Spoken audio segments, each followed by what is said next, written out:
took me like several viewings just to understand what the fuck was going on.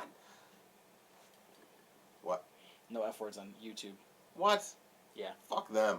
Fuck YouTube. Try it again.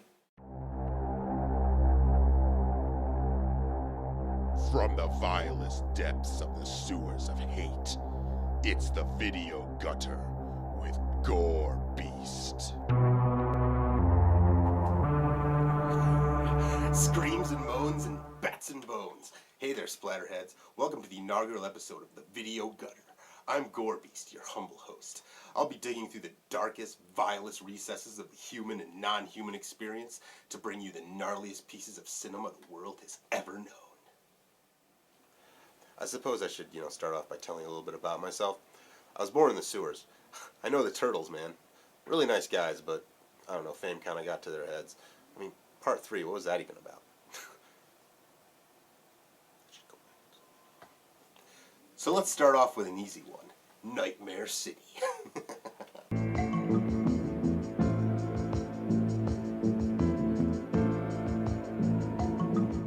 Nightmare City, where your dreams come true and your mind gets lost in the dark. I just made that up.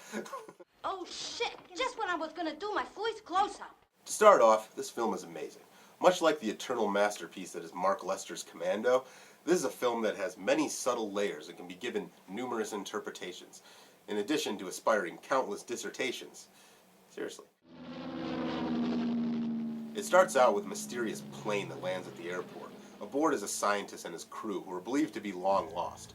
Well, they're back, and apparently they found religion at the Church of Stabology, because right off the bat, that's what they start doing.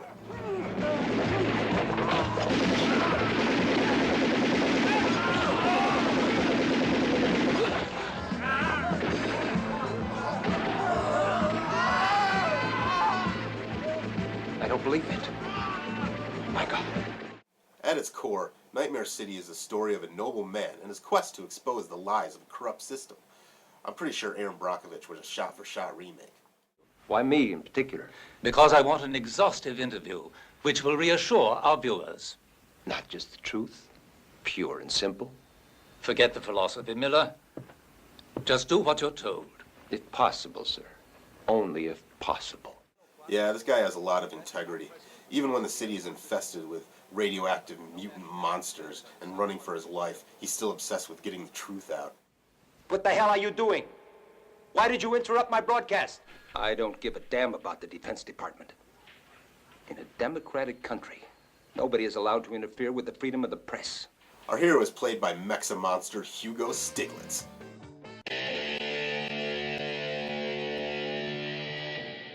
Yeah, Hugo Stiglitz.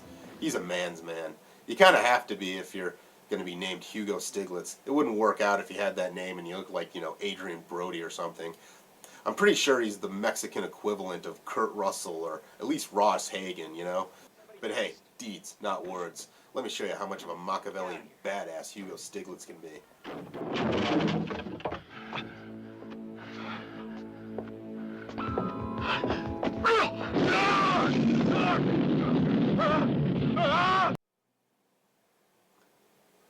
He made the television explode.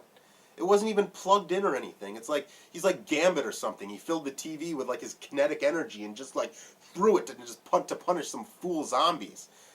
Can you even conceive this? I mean, it took me several viewings to even just wrap it around my head. But there's more to this movie than just the presence of the greatest Mexican actor to ever walk the face of the earth. Well, one that's not named El Santo. We also get a surgeon that can throw scalpels with ninja-like accuracy, a completely uncalled for amount of nudity, and probably the first case of those sprinting variety of zombies that are so popular these days. Umberto Lenzi is probably one of the greatest nipple-centric directors of all time. Well, second only to Russ Meyer, and here he particularly shines. Of course, Mr. Meyer would never condone violence against mammaries.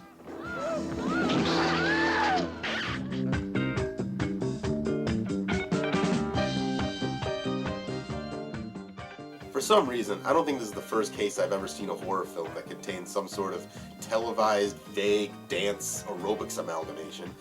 What is the purpose of this show? Is it dance or aerobics or some sort of weird mutant hybrid? I think the concept was also tackled in Friday the 13th, the final chapter, but here, the dance aerobics television show is at its artistic zenith, only to collapse a few years later with Xanadu. Leave it to Hollywood to take a great artistic concept and run it into the ground.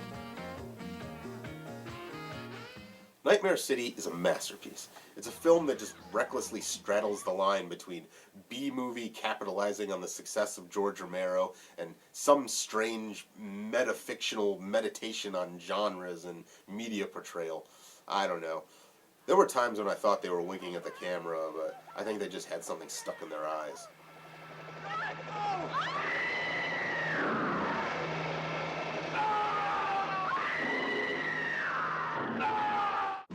Well, that's all I got to say about that.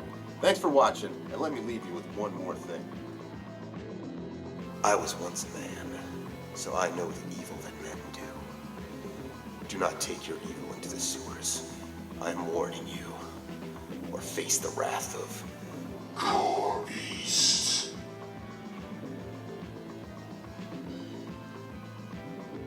And come back next week when I review Robert Urich, Melissa Gilbert, and Lou Ferrigno in Asbestos in Obstetrics.